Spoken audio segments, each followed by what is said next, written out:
Hi, എല്ലാവർക്കും പുതിയൊരു വീഡിയോയിലേക്ക് സ്വാഗതം. അഞ്ജലിയെ കാണാൻ അവരുടെ വീട്ടിലേക്ക് അവളുടെ അച്ഛനും അമ്മയും എത്തിയിട്ടുണ്ട്.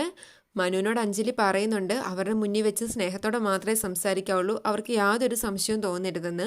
മനു അതെല്ലാം സമ്മതിച്ച് തന്നെയാണ് അവരുടെ അടുത്തേക്ക് വരുന്നത്. ഹാളിൽ മുത്തശ്ശിയും ബാക്കി എല്ലാവരും കൂടി ഇരുന്ന് വർത്താനം പറയാണ്. അഞ്ജലിയുടെ സന്തോഷം കണ്ട് മുത്തശ്ശി പറയുന്നുണ്ട്, നോക്കിക്കേ അച്ഛനും അമ്മയും വന്നപ്പോൾ അവളുടെ മുഖത്തായുണ്ടായൊരു സന്തോഷം. ഇത്രയും നേരം ആകെ സങ്കടപ്പെട്ടിരിക്കുമായിരുന്നു. അത് കേൾക്കുമ്പോൾ വീണ ചോദിക്കുന്നുണ്ട്, സങ്കടമോ, എന്തിനാ മോള് സങ്കടപ്പെട്ടിരുന്നത്? പെട്ടെന്ന് അഞ്ജലി പറയും, അല്ലമ്മേ, ഞാൻ പറഞ്ഞില്ലേ നിങ്ങളെ കാണണമെന്ന് ഞാൻ ഒരുപാട് ആഗ്രഹിച്ചിരുന്നു എന്ന്. അങ്ങനെ ഞാൻ സങ്കടപ്പെട്ടിരുന്ന കാര്യമാണ് മുത്തശ്ശി പറഞ്ഞത്. അങ്ങനെ അവർ സംസാരിച്ചിരിക്കും. ഈ സമയം സൂര്യയും പിള്ളേച്ചനും കൂടി പലതും പ്ലാൻ ചെയ്യുന്നുണ്ട്. തൻ്റെ അച്ഛനെ ഇല്ലാതാക്കിയ വേണുവിനെയും കുടുംബത്തിനെ നശിപ്പിക്കണം എന്നാണ് സൂര്യയുടെ ആഗ്രഹം. അതുപോലെ അഞ്ജലിയും മനുവും തമ്മിൽ ഡിവോഴ്സും ആവണം. പിള്ളേച്ചൻ പറയുന്നുണ്ട്, അങ്ങനെയാണെങ്കിൽ സ്വത്തുക്കളെല്ലാം നിന്റെ പേരിലാക്കാനുള്ള വഴികൾ നമുക്ക് നോക്കാമെന്ന്. അങ്ങനെ അതിനുവേണ്ടി പലതും അവർ പ്ലാൻ ചെയ്യും. മനുവിൻ്റെ വീട്ടിൽ എല്ലാവരും കൂടി സംസാരിച്ചുകൊണ്ടിരിക്കുമ്പോഴാണ് മനു അങ്ങോട്ട് ചെല്ലുന്നത്. ഹൗ ആർ യു എന്ന് രാജു ചോദിക്കുമ്പോഴത്തേക്കും മനു എടുത്തടിച്ച പോലെ പറയും നോട്ട് ഫൈൻ എന്ന്.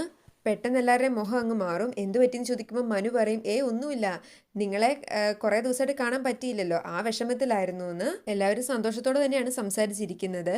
രാജു എല്ലാവരെയും അവരുടെ വീട്ടിലേക്ക് ക്ഷണിക്കുന്നുണ്ട്. നമുക്കൊരു ട്രിപ്പ് ആക്കി കളയാം, എല്ലാവരും കൂടി അങ്ങോട്ട് വാ, നമുക്കവിടെ അടിച്ചു പൊളിക്കാമെന്നൊക്കെ എല്ലാവരും സന്തോഷത്തോടെ പറഞ്ഞിട്ടും അഞ്ജലിയുടെ മുഖത്ത് മാത്രം തെളിച്ചയില്ല.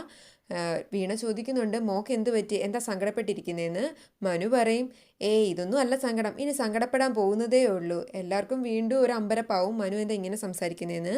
മനു അന്നേരം തന്നെ പറയും, അല്ല നിങ്ങൾ പോയി കഴിയുമ്പോഴത്തേക്കും അഞ്ജലിക്ക് വീണ്ടും അത് സങ്കടമാവും, അങ്ങനെ പറഞ്ഞതാണ്. മനു ഇങ്ങനെയൊക്കെ ഓരോന്ന് പറയുമ്പോഴും അഞ്ജലിക്ക് അത് വല്ലാത്ത വേദന ഉണ്ടാക്കുന്നുണ്ട്.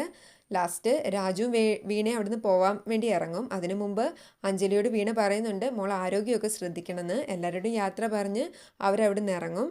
മനു റൂമിലിരിക്കുമ്പോൾ അഞ്ജലി ചെന്ന് മനുവിനോട് താങ്ക്സ് പറയും. അച്ഛൻ്റെ അമ്മയുടെ മുന്നിൽ നല്ലപോലെ അഭിനയിച്ച് നിന്നതിനും അവരെ ഇവിടുത്തെ കാര്യങ്ങളൊന്നും അറിയിക്കാതിരുന്നതിനും. മനു പറയും, തന്നെ കണ്ട ഞാനിപ്പോൾ അഭിനയം പഠിച്ചത്, മനസ്സിലൊന്ന് വെച്ച് മറ്റൊന്ന് പെരുമാറാന്ന്. അഞ്ജലി ചോദിക്കും, മനു എന്താ പറഞ്ഞു വരുന്നത്, ഞാൻ ഇത്രയും കാലം അഭിനയിക്കുമായിരുന്നു എന്നോ?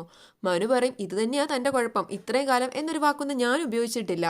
അഞ്ജലി പറയും, പിന്നെ മനു പറഞ്ഞതിൻ്റെ അർത്ഥം എന്താ? അവൻ പറയും, തൻ്റെ അച്ഛൻ്റെ അമ്മയുടെ മുന്നിൽ താനും അഭിനയിക്കുമായിരുന്നല്ലോ, അതേ ഞാൻ ഉദ്ദേശിച്ചുള്ളൂ. അഞ്ജലി പറയും, പിന്നെ അങ്ങനെ ചെയ്യാതെ ഞാൻ എന്ത് വേണമെന്നായിരുന്നു മനു പറയുന്നത്. അങ്ങനെ അവർ അങ്ങോട്ടും ഇങ്ങോട്ടും ഓരോന്നും പറയും. മനു ആണെങ്കിൽ അഞ്ജലി അത്രത്തോളം സംശയമുള്ളതുപോലെയും ഇഷ്ടമില്ലാത്ത പോലെയാണ് പെരുമാറുന്നത്. അഞ്ജലിക്ക് അത് നല്ലപോലെ ഫീൽ ആവുന്നുമുണ്ട്. വേണുവിൻ്റെ കമ്പനിയിലെ ക്ലോസിംഗ് ടൈമാണ്. ഷേർലിയും സേവിയറും ഉള്ളു കമ്പനിയിൽ. ആ സമയം നന്ദൻ ചെന്ന് ബലം പ്രയോഗിച്ച് തന്നെ അവിടുന്ന് പൈസ എടുക്കുന്നുണ്ട്.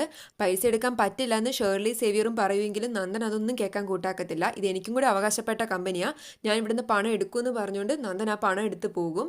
ഷേർലി സേവിയറിനോട് പറയും, ഇപ്പം തന്നെ വേണു സാറിനെ വിളിച്ച് പറയാൻ. സേവിയർ അന്നേരം തന്നെ വേണുവിനെ ഫോൺ ചെയ്യുന്നുണ്ട്. വീണ നല്ല സങ്കടത്തിലാണ്. വീണയ്ക്ക് മനസ്സിലായിട്ടുണ്ട് അഞ്ജലിക്ക് അവിടെ കാര്യമായ എന്തോ വിഷമം ഉണ്ടെന്ന്. വേണുവിനും അത് മനസ്സിലായിട്ടുണ്ട്. പക്ഷെ വേണു വീണയെ സമാധാനിപ്പിക്കുന്നുണ്ട്. അവൾക്ക് തനിയെ ഹാൻഡിൽ ചെയ്യാൻ പറ്റുന്ന കാര്യങ്ങളെ ഉണ്ടാവുള്ളൂ. കുടുംബമാകുമ്പം ഓരോ പ്രശ്നങ്ങളൊക്കെ ഉണ്ടാവും, അവളത് തനിയെ ഹാൻഡിൽ ചെയ്തോളും. നമ്മുടെ മോളെ വിഷമിപ്പിക്കാൻ ആർക്കും ആവില്ല, അതിന് ഞാൻ ആരെ അനുവദിക്കില്ല എന്നും പറഞ്ഞ് വീണയെ സമാധാനിപ്പിക്കുന്നുണ്ട്. അങ്ങനെ കാണിച്ചാണ് എപ്പിസോഡ് അവസാനിക്കുന്നത്. കുറേ വലിച്ചു നീട്ടുന്ന പോലെ ഫീൽ ചെയ്യുന്നുണ്ട്. എത്രയും വേഗം നല്ലൊരു ട്രാക്കിലേക്ക് കഥ കയറട്ടെ.